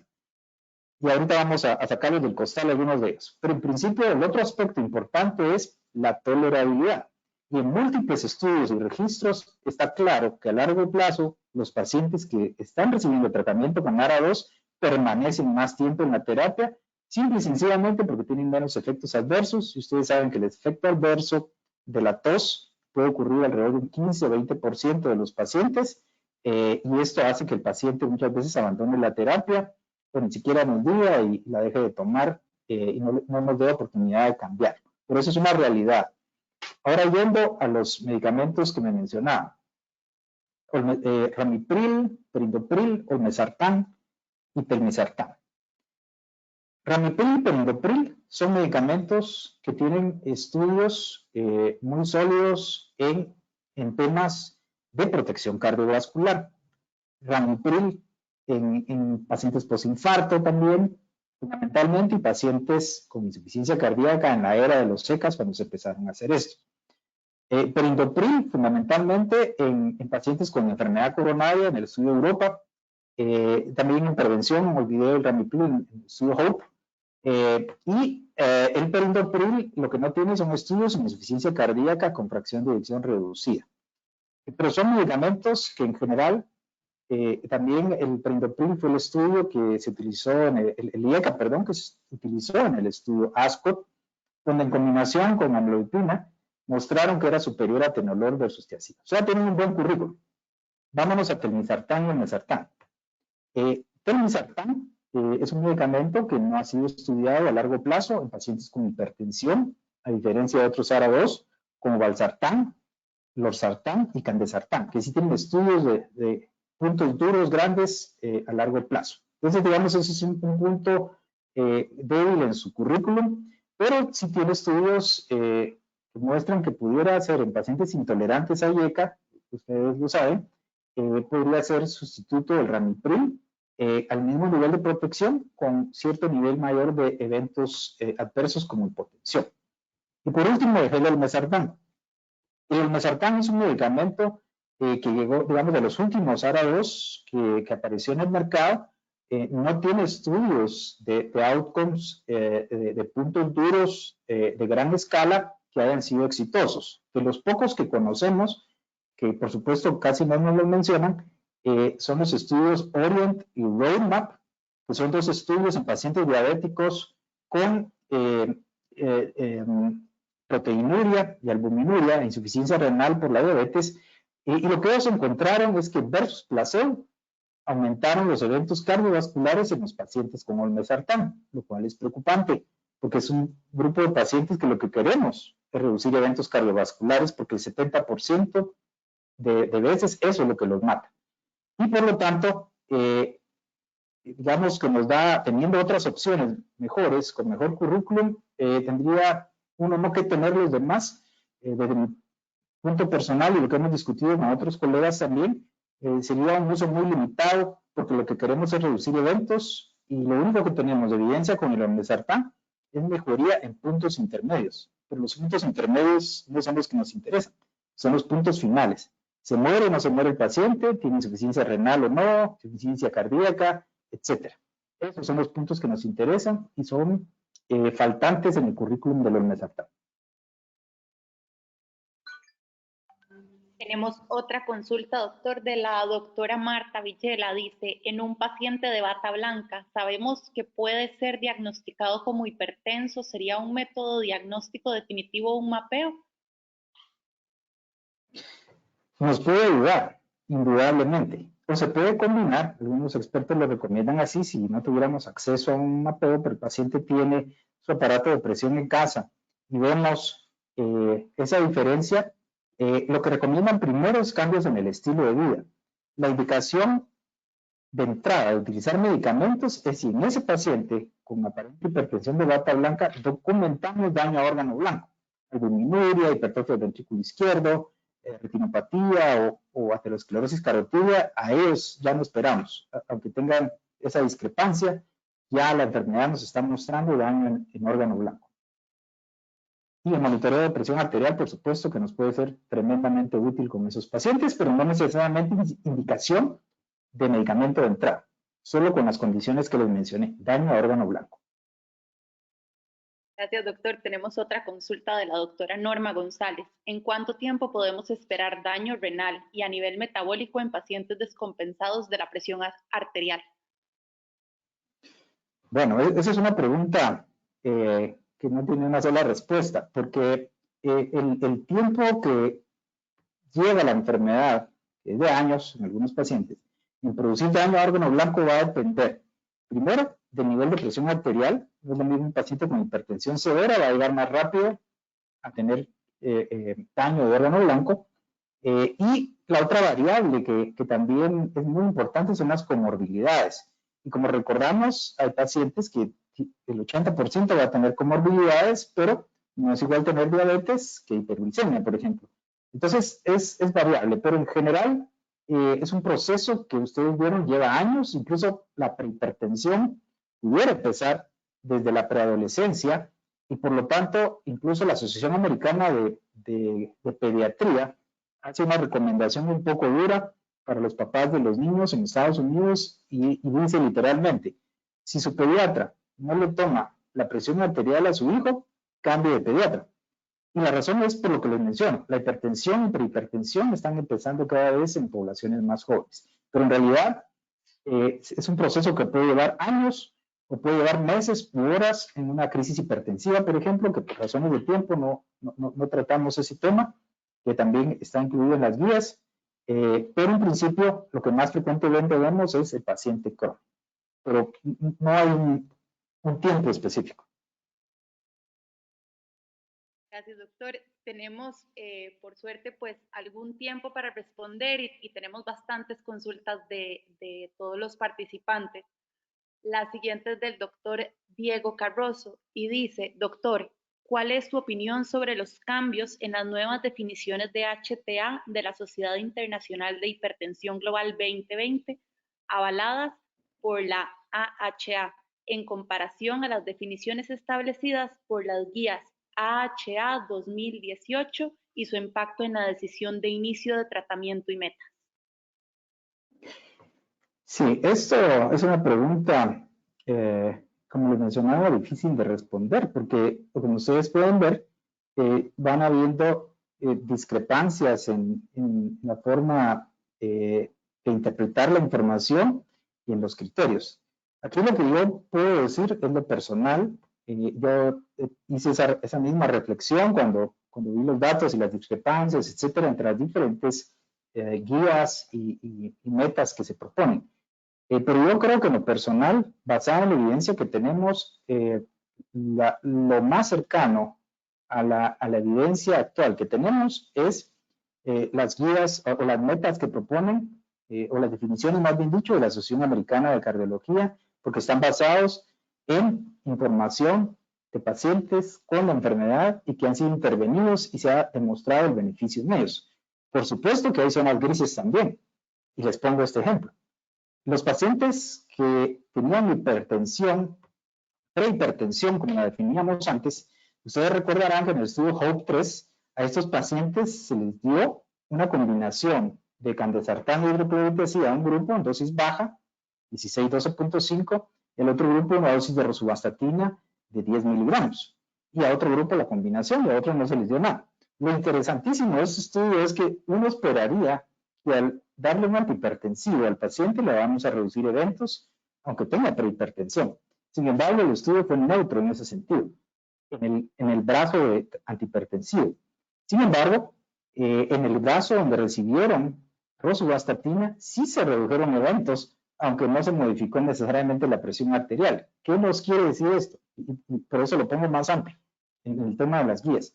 Que no es solo el número de la presión arterial, ese es uno de los factores, sino los factores de riesgo que van alrededor de la hipertensión, lo que nos van a definir y lo que muchos han dado en llamar el riesgo global del paciente. Así que es importantísimo no solo ver los números de presión, sino ver el paciente global para intervenir en cada uno de sus factores. Tenemos una consulta del doctor Ricardo Cordón. Dice, buenas noches. ¿cuál será el mejor tratamiento para un paciente renal y qué diurético de ASA recomendaría? Muy bien. El tratamiento del paciente renal, como ustedes pudieron ver, tiene sus variantes. Sobre todo, una de las variantes es si el paciente está en diálisis y en qué tipo de diálisis. En general, cuando tenemos un paciente en diálisis peritoneal, que es lo que se hace mucho en nuestros países por un tema de costos, ahí estamos en un área difícil porque muchas de las moléculas disponibles no han sido estudiadas en ese entorno, que es lo que necesitamos saber cómo se comporta farmacocinéticamente en esos pacientes. Pero en general podríamos decir que los pacientes en extremo que están en diálisis o diálisis son susceptibles a volver a darles bloqueo del sistema de renina regularmente con un ARA2. Tenemos mucho más evidencia con ARA2 en pacientes sobre todo diabéticos con nefropatía, número 1. Número 2, también se ha visto, son pacientes que a veces tienen hipertensión resistente o insuficiencia cardíaca al mismo tiempo, que ya estando el paciente en diálisis podemos usar un inhibidor de aldosterona, como espironolactona, porque ya podemos controlar a través de la diálisis los niveles de potasio. Y en tema del uso de diurético de ASA, en realidad va a depender de otras características también del paciente. Por ejemplo, si ustedes tienen un paciente con proteínas bajas en sangre, albuminuria, albumina baja, por ejemplo, la toracemida tiene un mejor efecto terapéutico porque no requiere unión a proteína para su efecto diurético a nivel renal. En cambio, la furosemida sí. Entonces, al final tenemos que individualizar, pero sí se pueden usar diuréticos de ASA en todo ya sea con o sin insuficiencia renal como parte en algunos momentos del tratamiento de la enfermedad. Pero si tiene menos de 30 de filtración, es cuando ya podemos usar el diurético de ASA de nuestra preferencia. No hay predilección. Nos pregunta el doctor Marco Antonio Urquía, ¿cuál considera que es la mejor opción de traslape de medicamentos en una paciente que tiene diagnóstico de HTA esencial con tratamiento de combinado ARA más CCB? ¿Cuál es la mejor opción para el embarazo? Muy bien. Es decir, bueno, tal vez a ver si entendí bien la pregunta. Es una paciente que traía una hipertensión y estaba siendo tratada con un ARA2 y un calcio antagonista, amlodipina en este caso, y se embarazó la paciente. Así lo entendería, ¿correcto? Solo para que me rectifiquen ahí.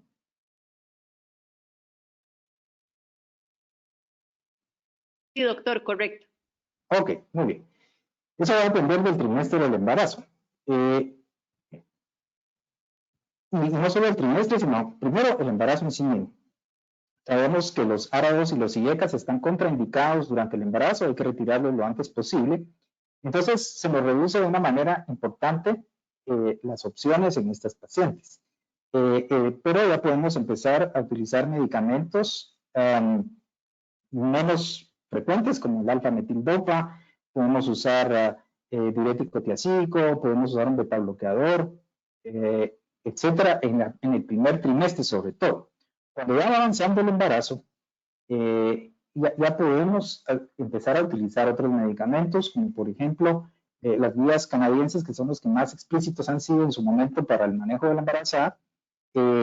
Podemos usar en ellas, por ejemplo, nifedipina, que es muy versátil en ese aspecto, porque va a mejorar, va a disminuir las contracciones, sobre todo porque son embarazos que a veces pueden tener. Ustedes saben que las embarazadas van a tender a tener niños prematuros, eso por un lado, pero tiene la ventaja la nifedipina que lo podemos usar en todo ese periodo, porque también se puede dar durante la lactancia y no afecta al feto. Solo hay que tener algo en mente, y es que el ginecólogo, el ginecobstetra esté consciente de que está tomando nifedipina, porque puede provocar atonía uterina por la dilatación del músculo liso que produce. Entonces, hay que estar pendiente nada más de eso, pero es un medicamento que en esa etapa es bastante versátil. Y una vez que ya no haya lactancia materna, pues ya podemos iniciar con con lo que querramos de nuevo. Gracias, doctor. Tenemos una consulta del doctor Francisco Benavides. Dice, doctor, en su opinión, en el paciente con ERC, cuando ya tenemos un IECA o ARA2 y añadimos un anticálcico, ¿prefiere el amlopidino versus otros anticálcicos? Sí, definitivamente. Y la razón de esto es que la amlodipina, si algo tiene, es que es uno de los calciantagonistas no viropidínicos más estudiados en ese entorno por su excreción. No lo afecta que el paciente esté en diálisis peritoneal, en hemodiálisis es muy estable. Y también tiene la gran ventaja que es neutro en pacientes con insuficiencia cardíaca, que también podemos encontrarlos con más frecuencia en pacientes que tienen ya complicaciones tan serias renales. No es infrecuente encontrarlos con insuficiencia cardíaca. Así que yo diría que los calciantagonistas, y por eso es que ustedes ven que a nivel mundial la mayoría de combinaciones lo hacen con amlodipina, porque es un medicamento ampliamente estudiado y es muy versátil en diferentes grupos de pacientes. Nos pregunta el doctor Jorge Alfonso Lemus, ¿qué medicamentos se podrían utilizar ante un episodio de hipertensión súbito para poder bajar la HTA del paciente? Muy bien. Acá primero tenemos que diferenciar claramente si estamos ante una crisis hipertensiva o solo estamos ante números de presión arterial elevada, pero no es una crisis hipertensiva. Incluso dentro de ese grupo, el segundo grupo que les menciono, asegurarnos de que no tenga pseudohipertensión. ¿Qué quiero decir con esto? Un paciente que tiene vértigo, por ejemplo, que le da un vértigo paroxístico benigno y lo está sufriendo en ese momento, o que tiene náuseas y vómitos por un problema gastrointestinal, o que tiene una migraña, y en ese momento le tomamos la presión arterial, sus números van a estar elevados, pero no quiere decir que necesitemos hacer algo con esos números, sino lo que tenemos que tratar es la causa que le causó fisiológicamente la elevación. A eso le llamamos pseudohipertensión. Quitarle el vértigo, quitarle la náusea, quitarle el dolor.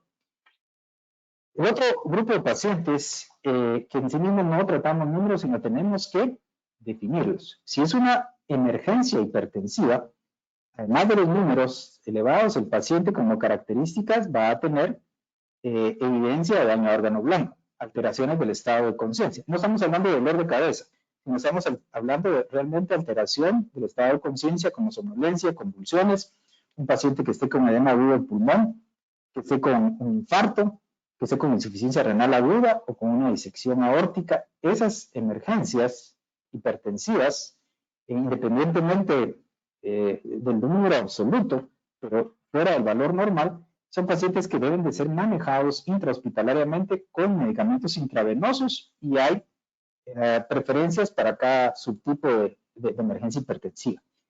Y están los pacientes que no son emergencia hipertensiva, que tienen nada más elevación de la presión arterial a niveles importantes, por arriba de 120 regularmente, o 220, no tienen síntomas, ni tienen daño a órgano blanco.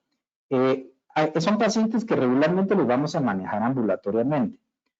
Lo importante es no tratar de bajar la presión arterial inmediatamente, porque eso es nada más para darnos tranquilidad mental a nosotros de que un número bajó, pero no necesariamente le vamos a dar el beneficio al paciente. Y les pongo un ejemplo.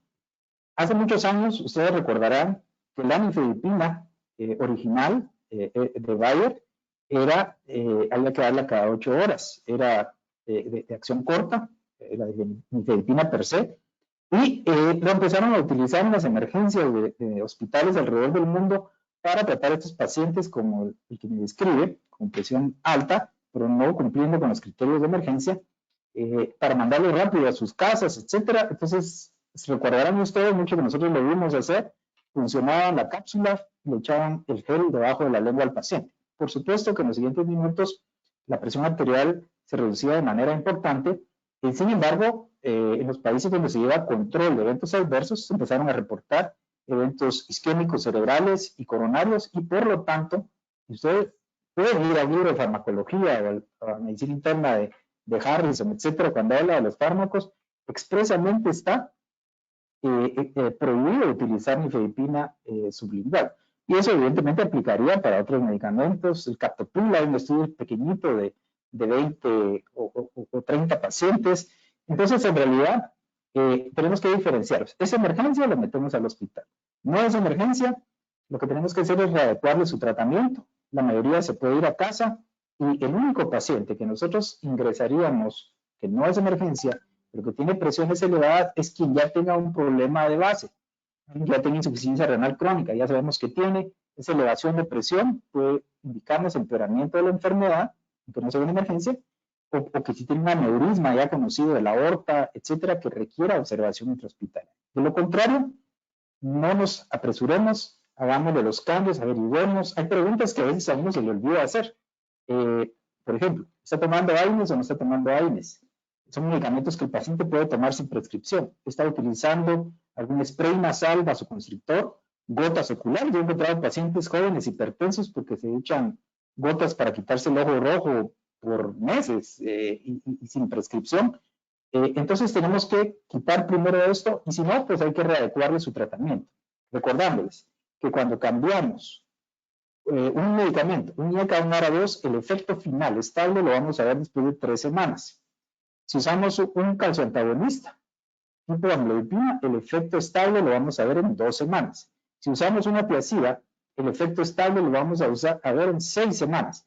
Cuando los combinamos, la velocidad se incrementa y podemos ver cambios en 1 semana en combinaciones, pero la estabilidad lleva un poquito más de tiempo. Entonces no hay que correr.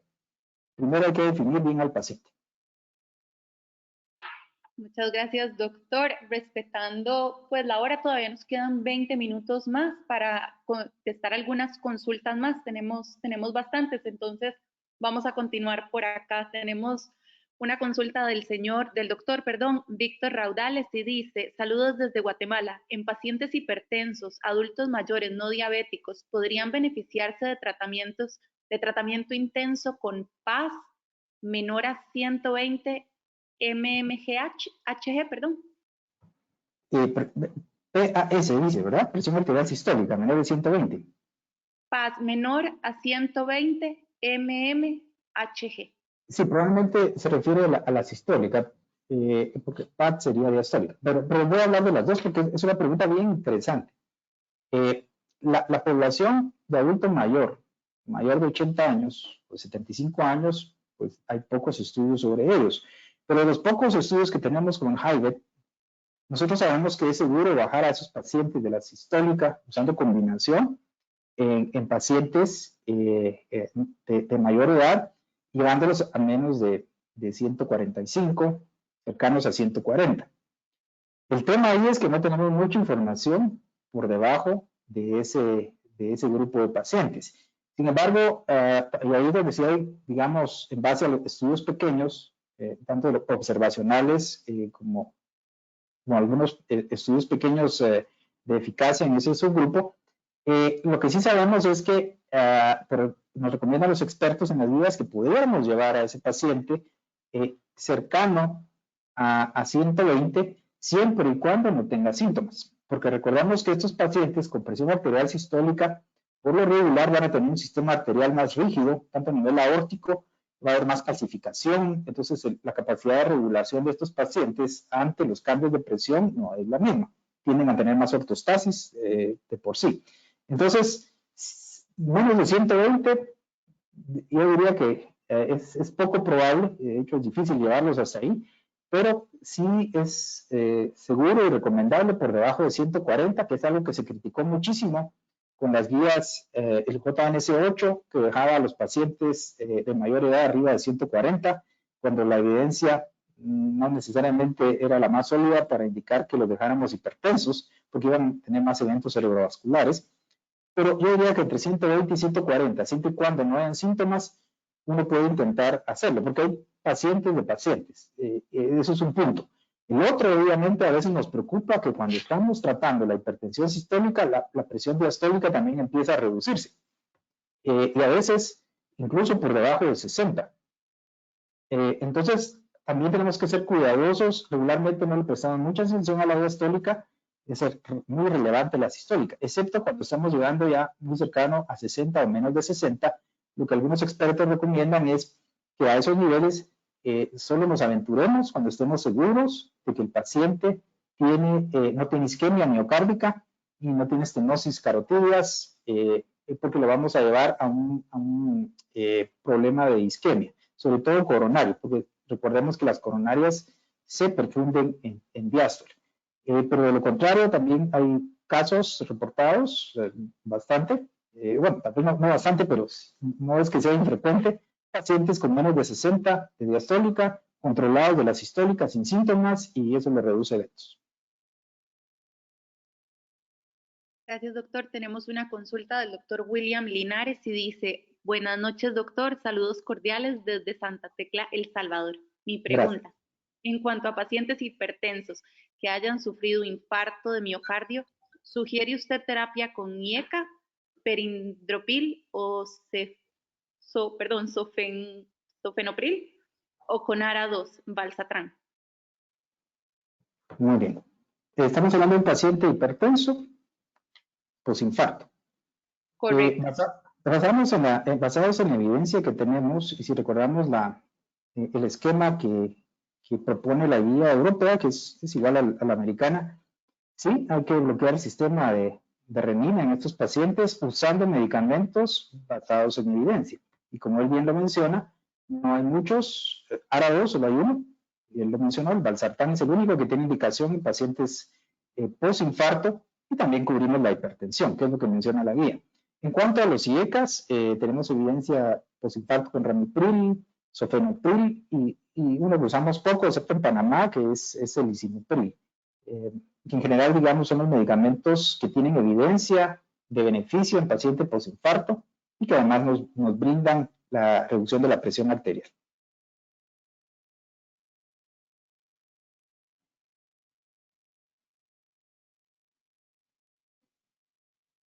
Tenemos una consulta de la doctora Heidi Sánchez y dice: doctor, respecto a la amlodipina, ¿cuál es el mejor horario para tomarla? Excelente. Bueno, recordemos que está el concepto, y creo que ahí lo trae a colación, el tema de cronoterapia, pero en general, si no tenemos una necesidad específica, en teoría, la amlodipina por su vida media larga, que es de 40 horas, podríamos tomarlo en la mañana o en la noche sin ningún problema, una vez al día. Sin embargo, como estamos en el trópico, yo he aprendido, se lo aprendieron mis maestros en Estados Unidos, al doctor Stephen Nissen, que me enseñó a darle la amlodipina a los pacientes en la noche. Porque evidentemente en el trópico tiende a haber un poco más de edema maleolar por la vasodilatación que produce el medicamento, y al usarlo de noche, pues el paciente está acostado cuando tenemos el efecto máximo vasodilatador arterial, y en la práctica yo les puedo decir que además de combinarlo con un IECA o ARA2 que reduce el edema, el usarlo por la noche también puede reducir la probabilidad de que el paciente tenga edema, que es un efecto adverso que a veces preocupa excesivamente al paciente y puede provocar un abandono de terapia innecesaria. Pero en realidad no habría un horario específico a menos que haya una necesidad puntual en el caso de la amlodipina.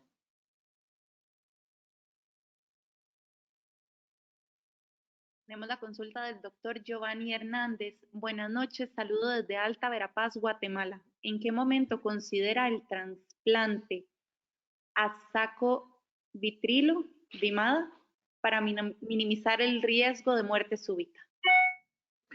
Muy bien. Este sería un paciente que tiene fracción de eyección menor de 40% y ya tiene síntomas leves, moderados o severos. Es un paciente que, independientemente del IECA o el ARA2 que esté tomando, debe ser traslapado a sacubitrilo valsartán para reducir la muerte cardiovascular, las hospitalizaciones, la muerte súbita y la muerte total. Eso es lo que muestra el estudio Paradigm Heart Failure.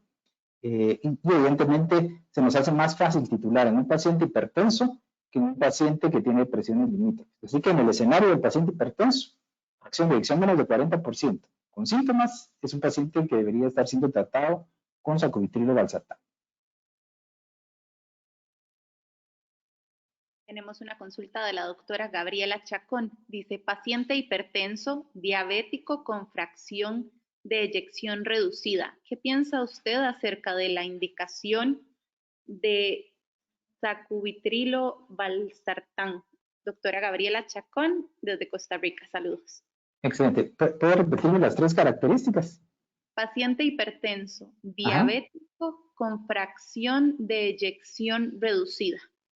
Correcto. ¿Qué piensa usted acerca de la indicación de sacubitrilo valsartán? Dentro de las indicaciones del medicamento basados en el estudio Paradigm, en ese tipo de paciente, independientemente del estatus glicémico, diabético o no diabético, el beneficio se vio muy claro en los pacientes. Así que, digamos, de entrada, la diabetes o no diabetes no tendría, digamos, relevancia en la toma de decisión. Los otros 2 factores, como lo son la fracción de eyección reducida, indudablemente, si tiene síntomas, es un paciente que debiera estar con sacubitrilo valsartán. Y si tiene hipertensión, cuando se hizo el subanálisis por niveles de presión arterial dentro del Paradigm Heart Failure, se encontró que los pacientes que tienen por arriba de tenían 130 o más al momento de haber sido randomizados al estudio, fueron los pacientes que más frecuentemente lograron llegar a la dosis óptima, que es de 200 miligramos 2 veces al día. De tal suerte que ser hipertenso y tener fracción de eyección reducida en la titulación, nos ofrece la ventaja de poder utilizar sacubitrilo valsartán y los medicamentos que lo acompañan, como sería un beta bloqueador y un inhibidor de aldosterona, y potencialmente, con la evidencia que tenemos, un inhibidor de SGLT2 tiene esa gran ventaja que puede titular sin problema. Gracias, doctor. Tenemos a continuación 2 comentarios, consultas del doctor René Tábora. Voy a leer las 2 a continuación. El paciente renal en diálisis, siempre hay que tener presente que la sobrehidratación será la principal razón o causa a mejorar. Y eso solo se logrará con el ultrafiltrado en diálisis, más que escalonar la terapia con medicamentos, llevarlo al peso seco. A continuación, la otra dice, en segundo lugar, ver el tratamiento solo con medicamentos podríamos caer en un error, ya que sin la dieta adecuada y el ejercicio físico, los 3 pilares básicos, no solo será más difícil llegar a la meta, sino que la mortalidad, punto número 1, no se modificará del todo, de la mano de la no llegada de la meta, ya que cada medicamento tendrá un máximo de reducción y pueda que solo el medicamento no será suficiente. Perfecto, totalmente de acuerdo con ambas apreciaciones. Ambas apreciaciones. Perfecto, gracias doctor. Tenemos del doctor Francisco Benavides. Dice, muchas gracias doctor, tanto por la conferencia como por la respuesta a mi pregunta. Me sirve mucho su explicación. Un gusto. Permítame leer acá. Ok, sí tenemos otra consulta. Paciente 45 años, atlético, con presión arterial de 130/88. Promedio por 2 semanas. Con fatiga ocasional y mareo al esfuerzo. No vicios. Ok, ¿cuál sería la pregunta ahí? Creo que es más como comentarios del doctor Gedner Said Álvarez. Si tal vez nos pudiera... sí, si nos pudiera ampliar un poquito. Un poquito la consulta, perdón. Voy leyendo aquí sobre lo que tenemos. Tenemos una de la doctora Jacqueline Cifuentes y dice, ¿en qué pacientes estaría indicado realizar un mapa? Sí, generalmente el paciente clásico o los clásicos pacientes son el paciente que sospechamos hipertensión de bata blanca o el paciente que tiene hipertensión enmascarada. El de bata blanca es en el consultorio, el que tiene enmascarada es que tiene la presión elevada en casa. Hoy por hoy cada vez más nos enfrentamos a ese dilema porque los pacientes de por sí ya tienen aparatos en casa y se hacen mediciones. Pero eso sería, digamos, los 2 pacientes típicos y clásicos de monitoreo de presión arterial en cuanto al diagnóstico inicial de la presión arterial, de la hipertensión, perdón. Hay otros subgrupos de pacientes que digamos, nos puede ayudar. Un paciente con insuficiencia renal crónica, por ejemplo, que podría tener un patrón non-dipper, o sea, que en la noche no baja la presión arterial, un paciente que tuvo un evento cerebrovascular, es buena costumbre hacerles un monitoreo de presión arterial. Algunos de ellos tienen este patrón non-dimple, los diabéticos también, y eso nos ayuda en algunos pacientes a usar el concepto de cronoterapia, de hacer mayor énfasis en algunos medicamentos por horario para ayudar a que la presión arterial se controle también por la noche, en esos 3 grupos de pacientes. Por otro lado, también hay un subgrupo que a veces lo pescamos durante un monitoreo de presión arterial o lo sospechamos también, y es el paciente que puede tener apnea obstructiva, que es una causa de hipertensión, y evidentemente el tratamiento tiene que ir dirigido al problema que es la apnea obstructiva. Tenemos una pregunta de la doctora Paola García. ¿Cuál es la meta en los pacientes con hipertensión arterial resistente? Ok, la meta no debería ser diferente al paciente que no tiene hipertensión resistente. Lo único que los diferencia a ellos es que necesitan más medicamentos para llegar a esa meta. En otras palabras, la meta, si es para los americanos, menos de 120/80, porque no es diabético, y es para los europeos, menos de 140/90. Perfecto. Vamos a responder la última pregunta, y esta es la que leíamos del doctor Getner Said Álvarez. Dice, paciente 45 años, atlético, con presión arterial de 130/88 promedio por 2 semanas, con fatiga ocasional y mareo al esfuerzo, novicios. ¿Con qué medicación iniciar? Muy bien. Esto,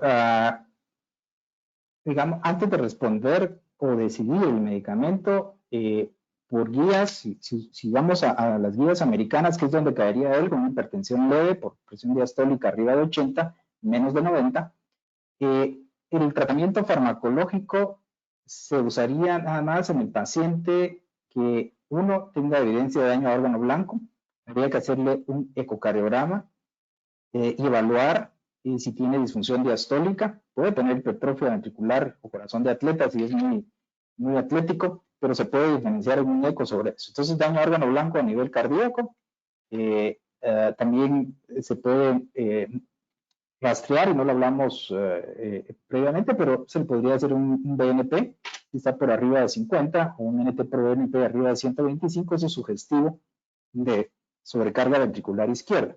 Y por el otro lado, también se le podría hacer una microalbuminuria al azar para ver si hay daño inicial al riñón. Esas serían las razones por las cuales ya se podría considerar iniciar tratamiento medicamentoso. Sin embargo, como bien mencionó alguno de nuestros colegas previamente, previo a ese punto hay que evaluar si hay en su estilo de vida hay cosas que modificar desde la alimentación, el tipo de ejercicio.